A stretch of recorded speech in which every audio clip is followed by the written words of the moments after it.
Je voudrais vous terminer avec ça en vous expliquant un point très important. Et ce point, on ne peut pas l'expliquer d'une manière simple. Et quand je vais vous l'expliquer, vous ne pourriez pas le comprendre en une seule fois et de l'appliquer. C'est quelque chose qui se travaille pendant toute une vie. On a commencé avec ça le cours aujourd'hui et on en parlera encore plein de fois, mais ça ne peut pas rentrer en une seule fois. Mes amis, nous, on doit chercher une chose. On doit chercher une chose. On doit chercher le Ruach HaKodesh du tzaddik. On doit chercher le souffle du tzaddik. Le raisonnement du tzaddik. C'est ça qu'on doit chercher. On est toute la vie à travers la recherche du tzaddik. Maintenant, à travers la recherche du tzaddik, pas qui il est, ou comment il s'appelle, où il habite. C'est pas ça. Moi, je m'en fous de comment il est, où il habite et comment il s'habille, à quoi il ressemble. C'est pas ça que je recherche. Je recherche lui, son raisonnement, son rouar. Comment on peut dire ça en français? L'esprit. Son esprit, l'esprit du tzaddik à émettre.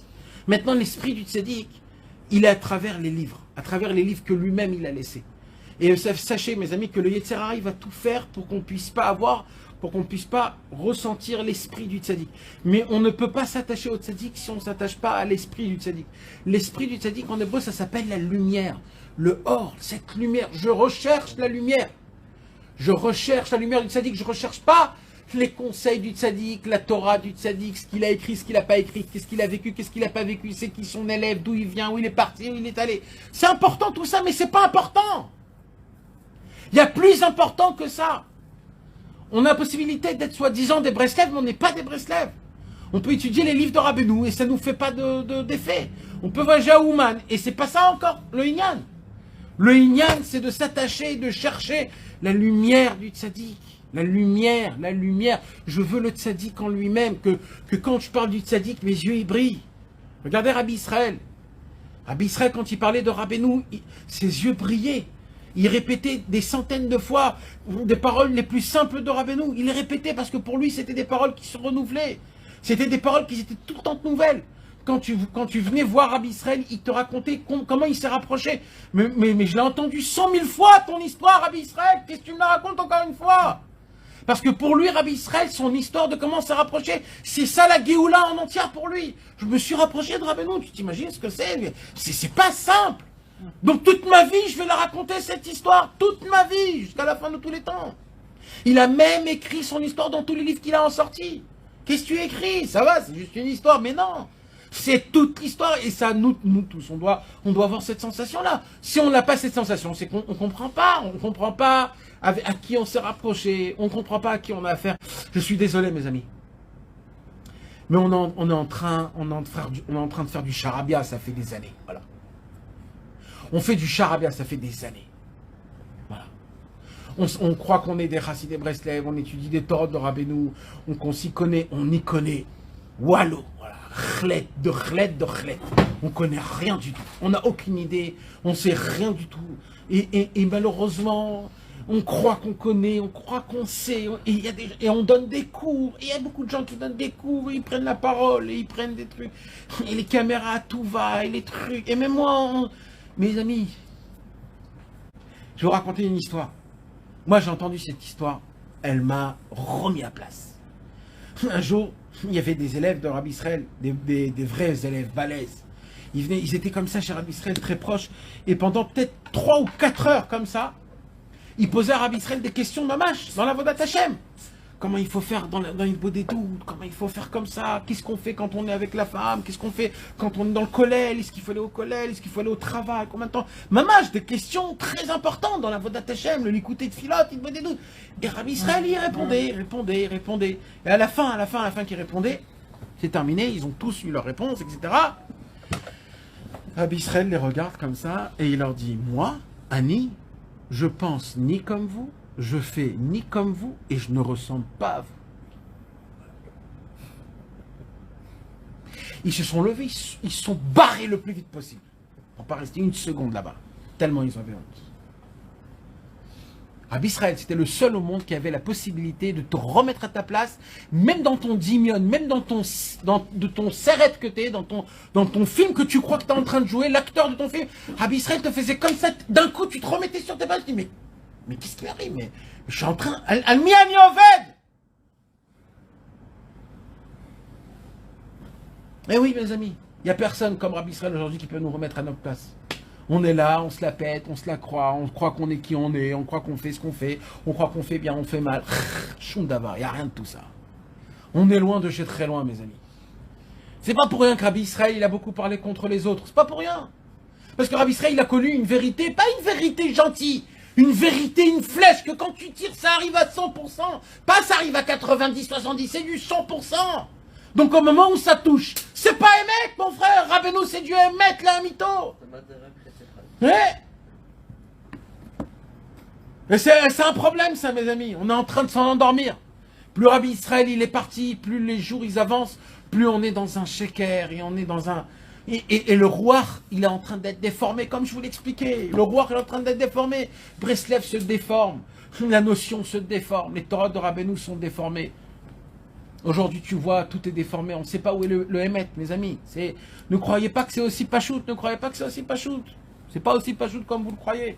On a beau essayer de prier, de pleurer, de demander le Hémet, et on est encore loin du Hémet. On est encore loin du tzaddik. On est encore loin des tzad de Rabbeinu. Et on est encore loin de faire le ratson de Rabbeinu.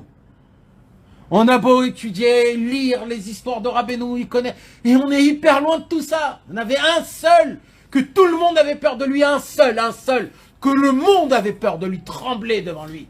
Rabbi Israël. Quand Rabbi Israël, il rentrait dans la choule, la Me'acharim, même à la choule Me'acharim, là où ils sont de Ovdei Hashem, ils se lèvent à Chatzot, et ils prient Shacharit 2h30, 3h tous les matins, même eux, quand Rabbi Israël est rentré, tout le monde allait se cacher. Parce que Rabbi Israël, c'était le seul que lui, il avait peur de rien, il disait en face les choses, et il était droit et émet. Et avec nous, on ne bouge pas, il n'y a pas d'argent chez moi, il n'y a pas de cavote chez moi, il n'y a rien. Il n'y a que Rabbeinu. Un jour, Rabbi Israël, il est venu en France, en 83, pour le mariage de Alan Kaplan. Alan Kaplan, on lui avait proposé une fille d'un très grand rave en France, c'est pas la peine de dire le nom, et cette femme, elle voulait se marier avec un Bachur Yeshiva d'Israël. Alors on lui a proposé un des Chaverim de Rabbi Israël, Alan Kaplan. et Alan Kaplan, il avait dit à cette fille, il a dit ok, pas de problème, je me marie avec toi, même si je ne sais pas parler un seul mot français, mais la seule condition, c'est qu'on vient d'habiter en Israël, après le mariage. Elle lui dit ok. Mais ils se sont mariés, et dès qu'ils se sont mariés, il dit viens, on va en Israël, il dit non, on reste en France. On a dit qu'on part en Israël.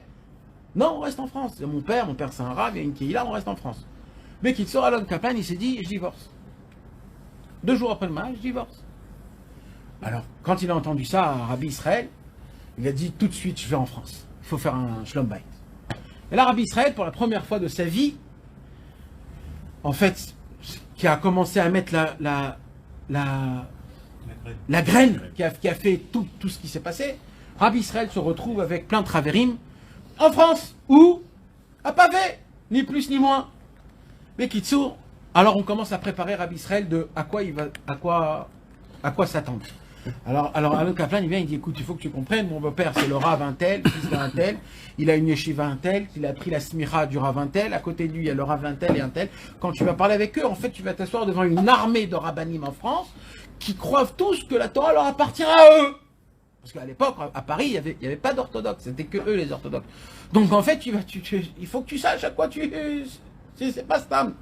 Et Kitsour, ce qui s'est passé, c'est que cette Bassof, il y a eu cette réunion où le Khatan appelle le beau-père amène ses rabbanim, et Alan Kaplan, il vient avec 3 bras cassés, des balles et tchouva de France en basket, jean basket, casquette, et un monsieur avec Rabbi Israël avec comment ça s'appelle un truc pour dormir là, un peignoir bleu, rien à voir, des péotes complètement truc, et il vient en chaise roulante, qui vraiment tout ce qu'il faut pas pour un rap français d'à l'époque, voilà.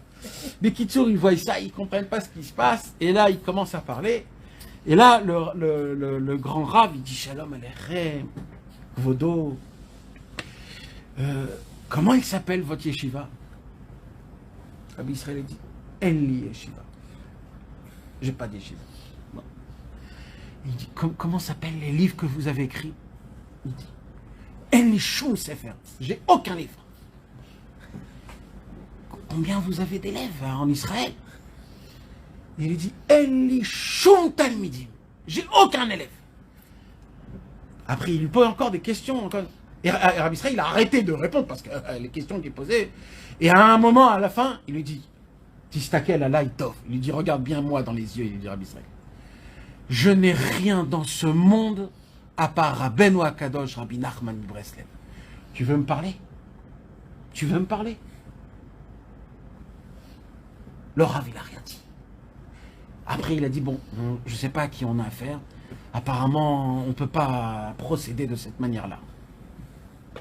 Rabbi Israël, c'était un Rav, c'était pas un Rav, c'était tout ce qui était l'opposé du crâneur, de la misguérette, de ce qui est, de tout ce qui est, comment on peut dire ça, tout ce qui est extérieur, toutes les normes, toutes les pages que tu te mets sur toi-même, toutes les photos, tout. Rabbi Israël, c'était si tu cherches pas la vérité, s'il y a quelque chose à part la vérité que toi tu fais attention à ça, tu vaux rien dans ce monde-ci. Tu veux ce monde, tu pues, tu sens mauvais. Il faut comprendre une chose. On a besoin du pur, du 100% Rabbeinu pur. Tout le Yetzerara de ce monde-ci, c'est qu'on essaye de rentrer et de parler à travers Rabbeinu. Et à cause de ça, le roi, le souffle de Rabbeinu, il est déformé, il est cassé, il est manié. Et malheureusement, encore plus, le Mashiach doit encore plus rester encore plus loin. Et les gens, ils doivent encore Et ça, c'est très grave, mes amis. C'est pas comme ça que le Mashiach va venir. Il faut qu'il y ait des gens qui se réveillent et qui comprennent que, il faut arrêter de dire on veut un corps. De faire la même faute du veau d'or. Rabbeinu, il dit, je suis revenu dans ce monde-ci pour que vous réparez votre propre faute, que vous avez dit, vous voulez faire le veau d'or. C'est vous, les mecs, qui ont dit le veau d'or, c'est vous. Aujourd'hui, vous êtes revenus aujourd'hui, vous faites la même avéra. Vous redites, on veut encore des corps, on veut encore... Non. On veut Moshe Rabbeinu. On veut le roi de Moshe Rabbeinu, on veut chercher le roi Hakodesh du tzaddik. On veut que le tzaddik il soit vivant en nous.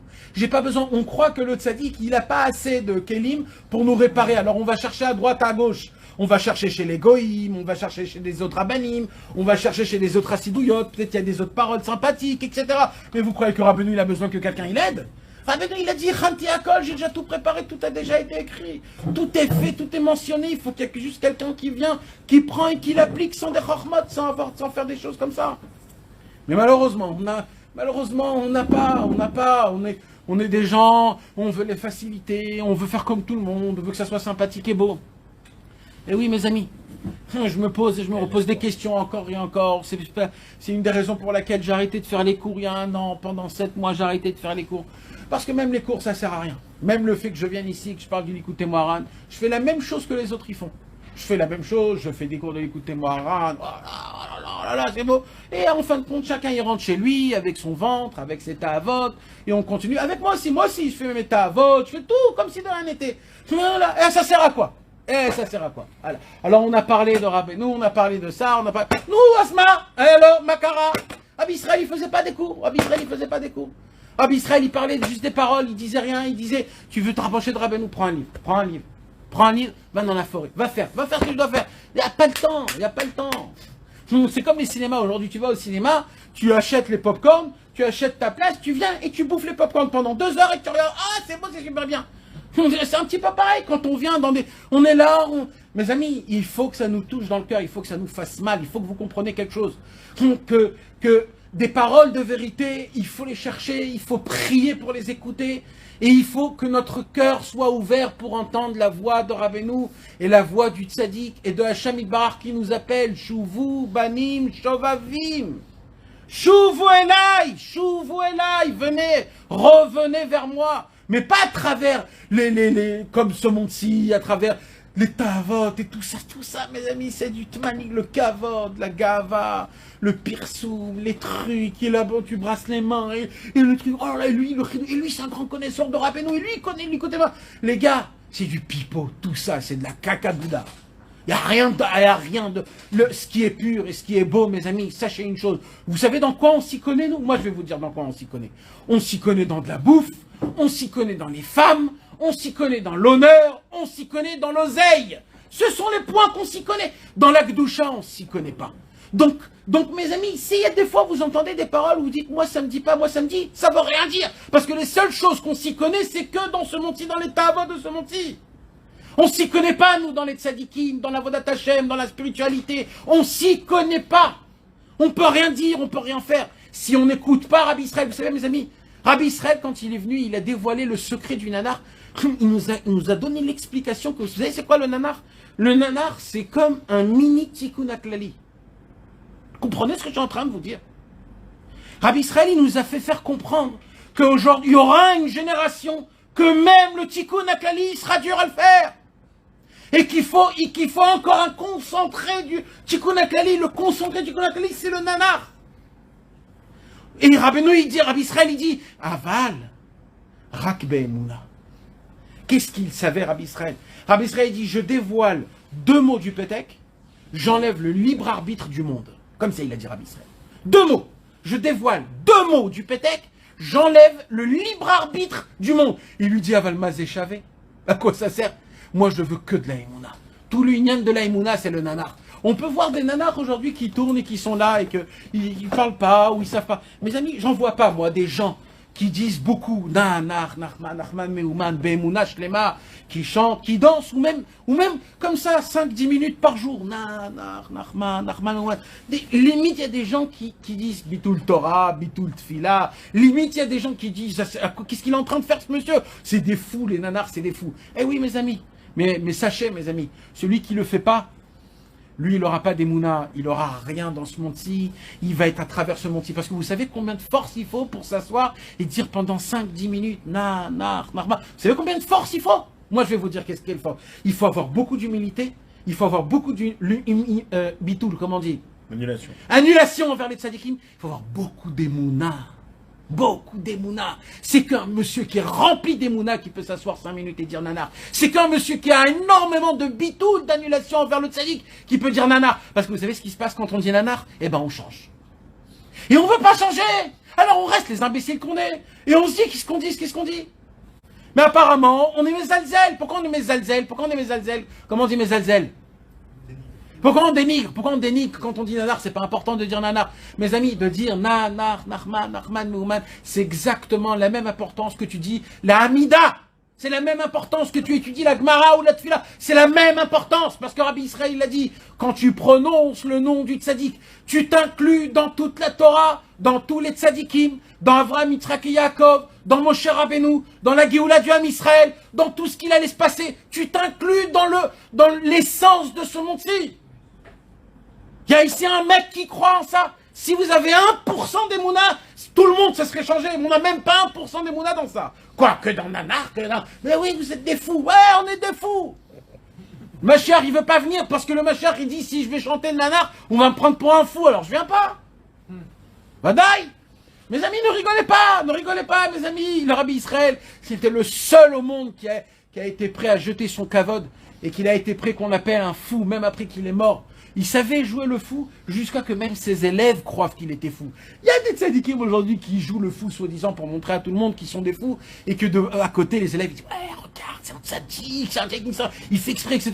Rabbi Israël lui il savait même jouer, même devant ses élèves il savait jouer. Même devant ses élèves, les élèves eux-mêmes se posaient des questions. Est-ce qu'il est bémet? Peut-être qu'il a un peu perdu. Ouais, c'est ça un vrai tzadik, c'est ça. Rabbi Israël était l'élève de Rabbi Israël Cordonneur. Aucun des chassidés des Breslev pouvait tenir plus de quelques mois en étant l'élève de Rabbi Israël Cordonneur. Vous savez ça? Rabbi Israël Cordonneur, personne ne pouvait tenir en étant l'élève de Rabbi Israël Cordonneur. Celui qui était l'élève de Rabbi Israël Cordonneur, il fallait qu'il se lève ratzot, il bodedou, tavodat Hashem, il écoutait tfilot, c'était toute une... On ne pouvait pas rester à côté de Rabbi Israël Cordonneur. Le seul qui pouvait rester à côté de Rabbi Israël Cordonneur, c'était Rabbi Israël Ber. 6 ans, il était avec Rabbi Israël Cordonneur. Il n'a pas lâché d'une semelle. Ils se sont juré que tous les jours ils sont obligés de se voir. Ils ont juré devant le Kever de Rabbi Akiva que tous les jours de leur vie, ils se verront, ils serviront Hachem. Et c'est ce qu'ils ont fait. Et grâce à ça, ils ont ramené tout le monde en entier. Ils sont allés chez Rabbi Shimon Bar Yochai et là-bas, ils ont rapproché le monde en entier. Comment? En priant à Hachem. En priant à Hachem que le monde se rapproche. Ils ont créé les premières graines. Et Rabbi Israël, à l'âge de 100 ans, après qu'on croyait qu'il allait mourir, tout s'est renouvelé, tout s'est renouvelé. Il est parti en France, en Amérique, il a imprimé des millions de livres quand lui-même il n'avait pas de quoi donner à ses enfants, de quoi manger. Il a imprimé des millions et il nous a rapporté, nous des imbéciles heureux de France et d'Amérique et ainsi de suite. Et comme ça, les premiers balais de Tchouva chez les Chassidé Breslev, comme ça le monde a commencé à connaître Rabbeinu. Comment le monde connaît Rabbeinu aujourd'hui? Réveillez-vous les gars, comment? Par qui? Qui a parlé? Qui est allé en Chutz-Laretz? Qui a ramené les premiers balais de Tchouva? Qui a dit que Rabbeinu, ça appartient pas au Chassidé Breslev, ça appartient au monde? Qui a dit ces paroles-là? Qui est allé, qui est allé à Tel Aviv, il est allé à Ranana, qui connaissait rien, qui a appelé les premiers ministres et qui a parlé avec les plus grands. C'est qui est allé, qui a ouvert toutes les barrières, qui a dit Rabbeinu, c'est pas que à Meacharim, c'est partout dans le monde. C'est Rabbi Israël, celui que tout le monde, on rigole de lui. Le pétec. Rabbi Israël, il a dit, vous voulez savoir quelque chose? Je vais vous dire quelque chose. Ceux qui croient pas dans le pétec, ils croient pas dans le pétec parce qu'ils n'ont pas d'émouna. Malheureusement, les Chassidé Breslev, ils ont beaucoup d'émouna. Eux, ils croient que le pétec, il peut arriver. Mais ils croient pas au pétec pour une autre raison. Parce qu'ils sont jaloux. Eh ouais. C'est de la jalousie, les amis. C'est de la jalousie. Pourquoi ça passe par moi et pas par un autre? C'était qui Rabbi Israël? Rabbi Israël, c'était pas le plus grand des plus grands. Il y avait des autres plus grands. Il dit, Rabbi Israël, il dit, oui, moi j'étais pas le plus grand, il y avait des autres qui étaient plus grands. Mais Rabbeinu Bacharbi, Rabbeinu, il m'a choisi moi. Tu sais pourquoi? Parce que j'étais pas shoot. J'étais pas shoot. J'avais de la Emouna Pshuta. Je cherchais pas à chercher compliqué. Moi, ce qu'il y avait écrit, j'essayais d'appliquer. C'est tout. Comme c'est écrit, je suis Ma'amin. Rabbi Israël, et c'est pour cela que Rabbeinu, il a dit, c'est sur toi que je dis, mon feu brûlera jusqu'à la venue du Mashiach. Sur toi, je le dis. Alecha Marti. C'est sur toi et pas sur quelqu'un d'autre. Pour se rapprocher de Rabbeinu, il faut prendre le livre du Ibé Anachal. Rabbeinu, Rabbi Israël, il écrit dans le Ibé Anachal, c'est qui Rabbeinu, c'est quoi Rabbeinu, à qui on a affaire. Il faut l'étudier, le lire petit à petit et de voir qu'est-ce qu'il a écrit dans chaque lettre, dans chaque mot, parce que là-bas, il nous donne l'indication de qu'est-ce qui se passe. Il faut essayer, mes amis, de côtoyer, de voir ce qu'il a écrit, les discussions. Rabbi Israël, c'est un homme qu'il faut chercher. Quand tu cherches Rabbi Israël, tu découvres Rabbeinu Akadosh. Quand tu cherches Rabbeinu Akadosh, tu découvres Hashem Yitbarach. Quand tu cherches Hashem Yitbarach, tu découvres toi.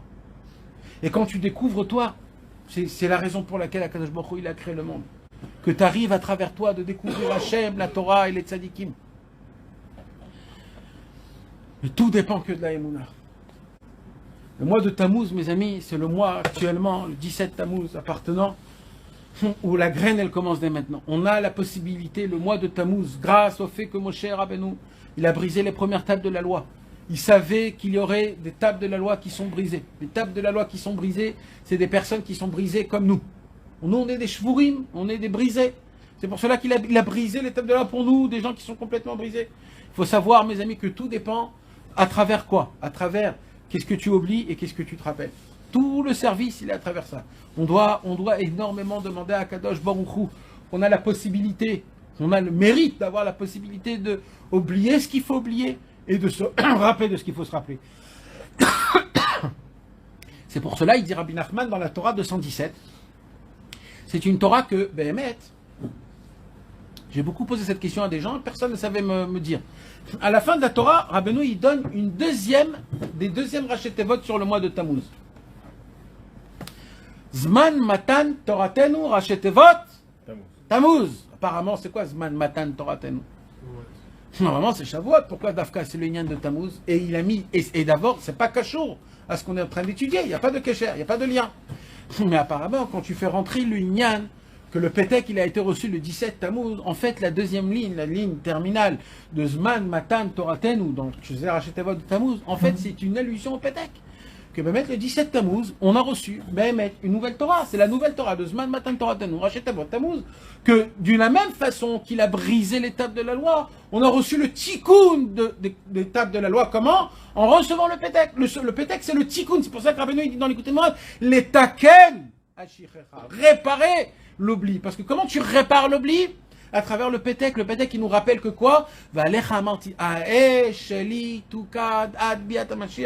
Le moment où Rabbi Israël il a reçu le Pétek, c'était le moment où les Chassidé Breslev, ils étaient le plus bas possible. Il y avait une dizaine de Chassidé Breslev dans tout le monde. Il n'y avait pas de livre Breslev, ni à Ouman, ni à Breslev, ni en Ukraine, ni en Eretz Israël, ni en Pologne. Il n'y avait rien du tout. C'était entre les deux guerres mondiales. C'était dans un moment où c'était le plus horrible, où quelqu'un il se disait jamais Breslev va tenir. Et c'est à ce moment-là même où Akadosh Baruch Hu, il vient et dit non. Le moment le plus bas, c'est de là que tout va commencer. Et bien, mais tout a commencé à travers ça. Tout a commencé à travers ça. Rabbi Israël, il a plié le pétek, il le mettait dans son chapeau. Pendant 60 ans, le pétek était caché.